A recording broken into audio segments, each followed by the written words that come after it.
Hello Anada. In the previous section we have completed the types of functions. Today we can see the recursive function. What is recursive function? First we can see the recursive function. C program recursive function. We have learned different types of functions. Means we have already seen with arguments, without arguments, multiple written values. These type of functions we have already seen. First we have learned different types of functions in C language, and now I am going to explain recursive function in C. Means here we are going to be, today we can start with the recursive function. A function is called recursive if statement within the body that function calls the same function. For example, look at the below. Suppose we have created one function. Which function? Main function we are going to be creating. Then we are going to be within the main function body, again we need to call that function. Which function we have created, that function again we are going to be calling in the in the same function body, that is called recursive function. Function itself is called recursive function. Suppose we have created one function, add function.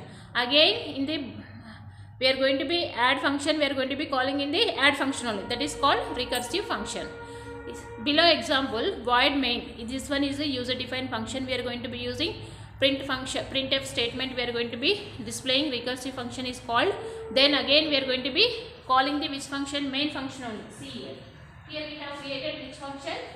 Main function. That main again we are going to be calling in the function body. Same function body we are going to be using, and we are going to be calling function. This one is the called function. This one is the calling function. Means function itself is called here, that is called function recursive function. That function itself is called, that is called as a recursive function. When you will run this program, this will print the message recursive function is called identifier.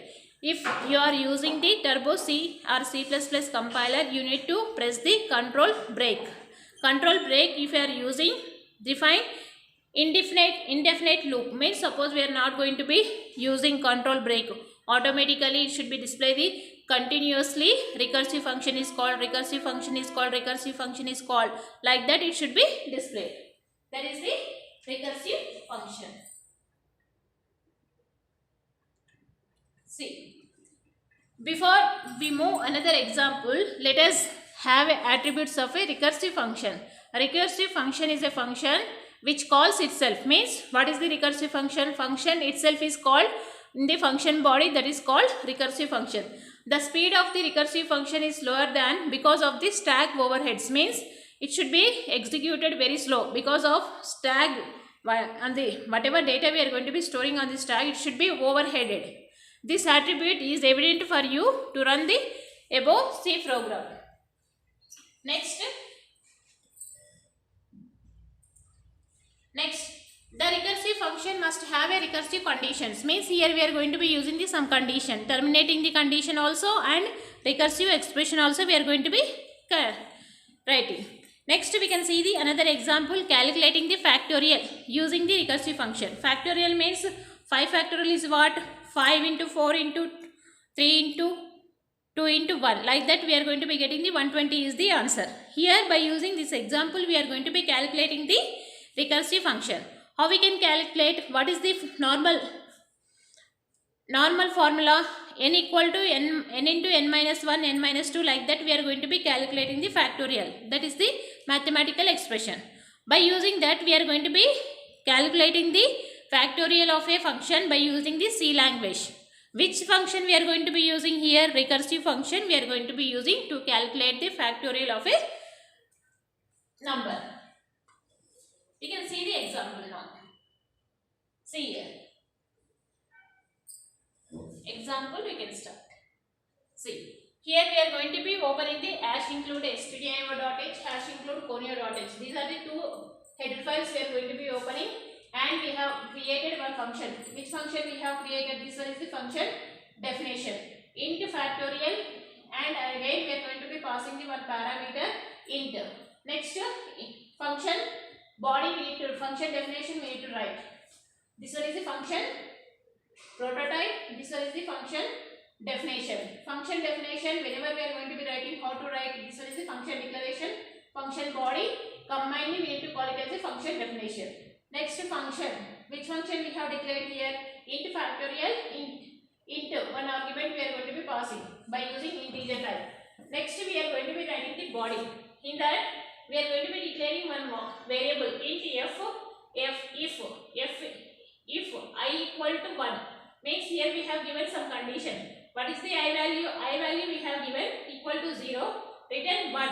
Else, suppose condition I value we have entered 1, means this statement will be evaluated. Return, we are going to be returning the value, which value? 1. Otherwise, automatically control, here condition is not satisfied. Automatically control will be moved here. F equal to I into factorial I minus 1, means what is the meaning of here? What is the I value? Suppose we have given the which value? I value 4. Assume that.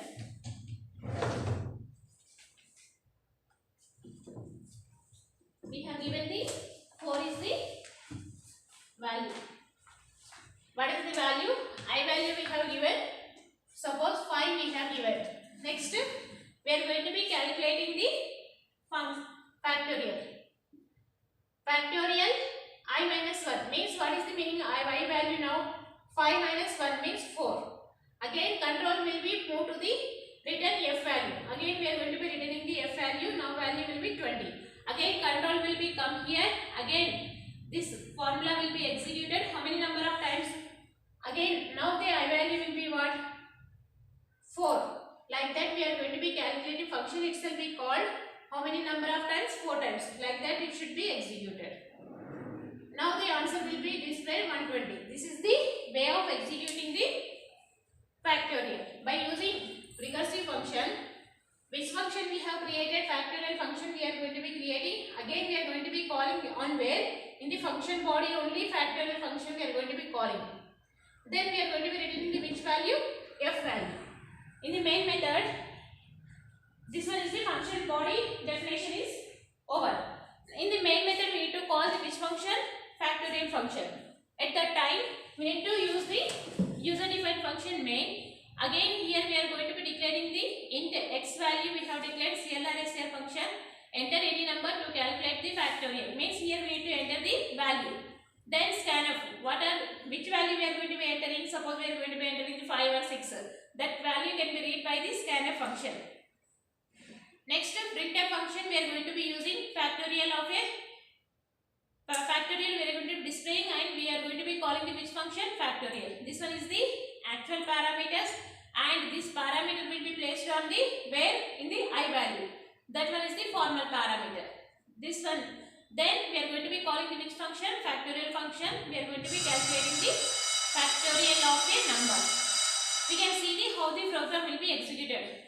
So from line 6 to 14, user defined recursive function of factorial calculate the factorial of any given number. Means which number we have given, that number of the factorial will be calculated line 6 to 14. The function accepts the integer type. Here we need to enter which value we need to enter? Integer. Arguments, parameters and return type will be which type? Integer type. If you have any problem to understand this function, work on to check the tutorial. If you have any problem, we can check it on tutorials. This is the calculating the functions. Next, in the tomorrow